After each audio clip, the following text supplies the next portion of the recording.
Yeah, both creating more unions and making sure the unions that exist aren't self-defeating because the leadership is co-opted.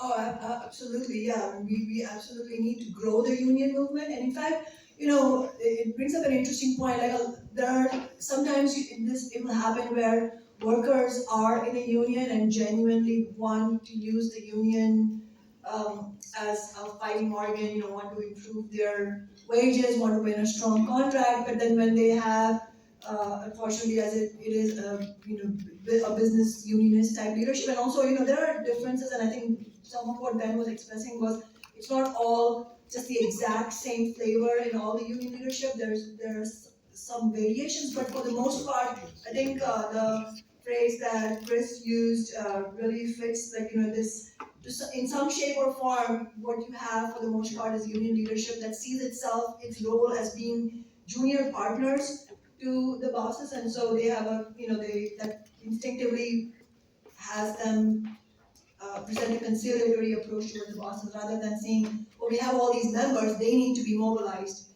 into carrying out, at the very least, protest actions, if not strike." And ultimately, the strike is the real and only weapon that workers have, and a prepared strike action. That requires the leadership to really understand what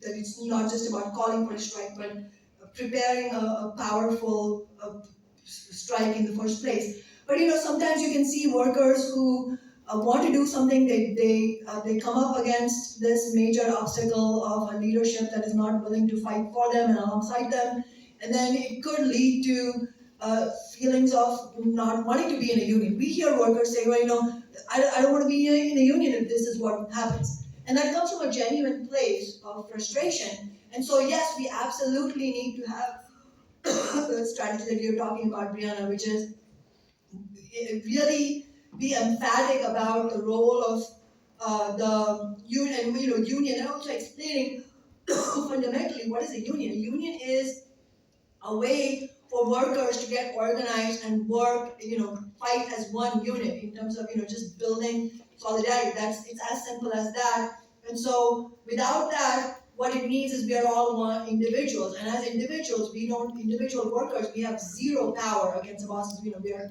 absolutely crushed under their might.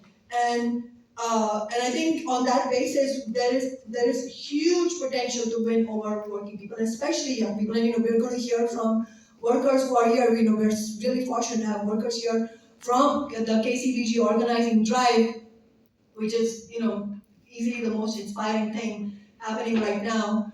Uh, um, but what we see here is um, the the contrast between what's happening at KCVG, and you're going to hear from the workers directly, so I won't talk about that. But the contrast between that and what we're seeing in the Starbucks union drive. So there was no less of a sentiment in favor of a union in the Starbucks among the Starbucks workers. There was huge excitement. I was personally there. Seattle is headquarters of the Starbucks Corporation, and so we saw a lot. And after the Buffalo Union was won, union election was won, there was huge momentum in Seattle as well. And we talked to so many workers who were super excited about all of this.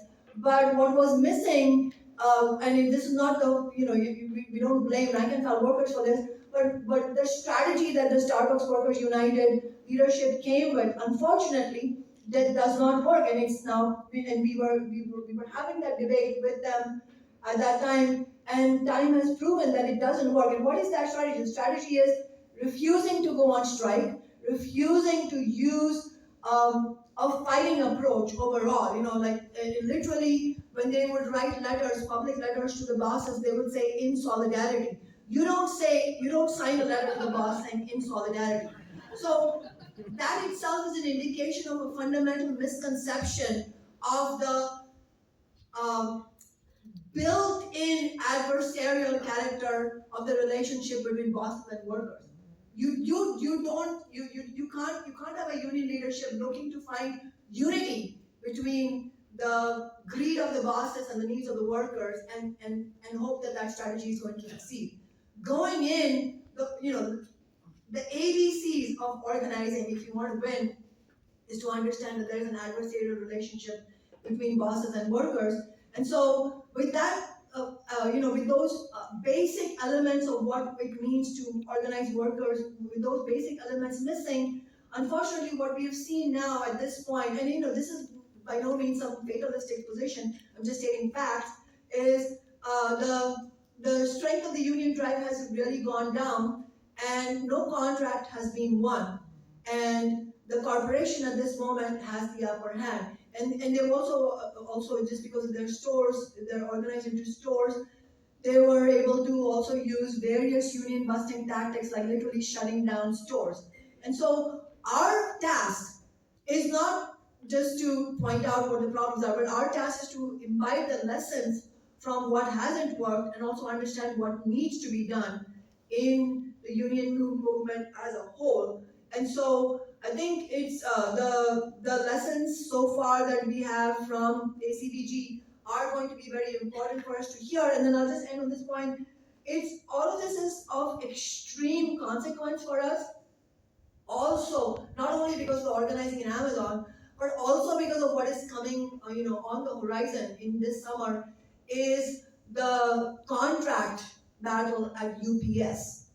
It's difficult to overstate the significance of what impact this will have. This can really determine the course of the most upcoming labor history of what happens with the UPS contract. And I think it's very important for us to grow workers strike back, because we want to talk to the rank and file UPS workers, many of whom want to go on strike.